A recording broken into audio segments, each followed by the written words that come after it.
Iran is no longer playing war, they are playing puzzles. One missile, one house, one body. 10 bodies were found in terrible conditions. Some were trapped under the rubble. Most did not have time to save themselves because the attack came at the most unguarded hours. Internal information states that at least 4 of the victims were sleeping, 2 others were watching television, and 1 was said to be having dinner with his family. Dying in their own homes was not due to a surprise attack, but because the Scud had a sharper instinct than Israel's security detectors. Iran's success in eliminating 10 important Mossad commanders simultaneously was a hard slap for the Israeli government and Netanyahu personally. They not only lost their personal guards, but also lost control of their outer defense scheme. The missiles not only destroyed property, but also Mossad's reputation as the most difficult intelligence agency to penetrate in the world. Usually mossad is a ghost, invisible but killing. Today they appear in the obituary section of the newspaper. The investigation is still ongoing. However, many observers suspect that this attack was not just retaliation, but the result of a massive intelligence leak. It is impossible for Iran to target 10 elite homes simultaneously without very detailed inside information. Issues of betrayal and infiltration are now starting to echo in Israeli security circles. 10 high-ranking Mossad officers were killed in one night. If this is not a failure, maybe Israel needs to change its definition of success. 10 elite Mossad commanders who had been the main protectors of Israeli Prime Minister Benjamin Netanyahu were killed simultaneously in an Iranian Scud-B missile attack that hit their respective homes early yesterday morning. The strategic impact of this incident was immediately felt. Netanyahu has now practically lost his strongest layer of security. A security crisis that has never happened in the history of modern Israeli government. If usually the head of state is protected by a line of living walls, Netanyahu is now protected. Google Calendar and prayer. Those who died were not just any agents. These 10 people were field intelligence architects, regional sabotage experts, holders of access to Netanyahu's security protocol, and the main coordinator of Mossad's foreign operations. Now all of them are gone in a matter of minutes. Not because of a failed operation, but because their homes turned into targets for medium-range missiles. Usually they are the ones who organize conspiracies, now they are the ones who are theorizing. The Israeli military has so far only given brief statements that avoid details. However, pressure from the public and parliament has increased sharply.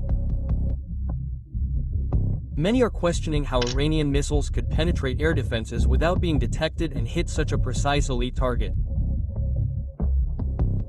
IR did not put up any resistance.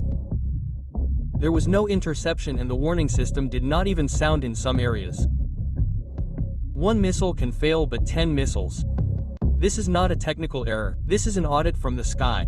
Netanyahu himself has not appeared in public since the attack. Rumor has it that his residence was evacuated a few hours after the incident because of fears that he might be the next target. Some inside sources say that the guard around Netanyahu has now been completely replaced by the Shin Bet Reserve Unit, which is inexperienced in guarding open fields. 10 trained men died in his bed. Now his replacement is opening Google on how to guard a head of state. Analysts say this is not only a tactical defeat, but also a symbolic victory for Iran. In one night they managed to eliminate the entire main guard of the Israeli PM without having to touch the palace, without a ground war, and without risking casualties on their side. The world sees this as a form of a new generation of war, not a struggle for territory, but a struggle for security. Today it is not Netanyahu who is the target, but his self-confidence. Not one of them was holding a weapon, wearing a bulletproof vest, or even at the headquarters when the attack occurred. All the victims were at their respective homes, a place that should have been the safest point for intelligence elites like them.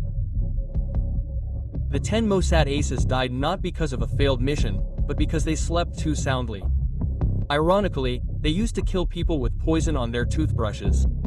Now they were killed using missiles that could be tracked on weather radar.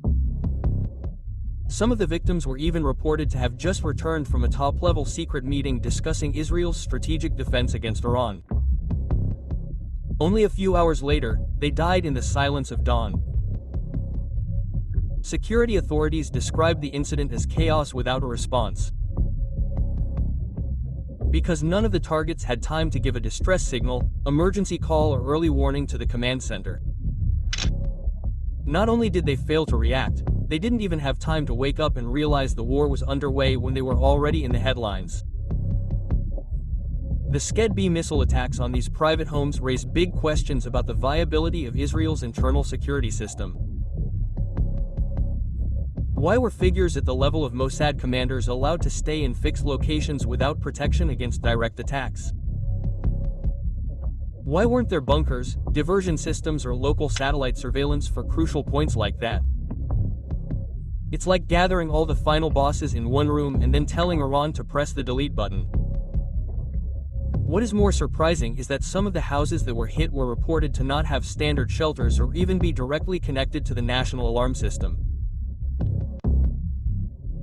In other words, the houses of the shadow rulers of Israel were just ordinary houses that collapsed in one shot.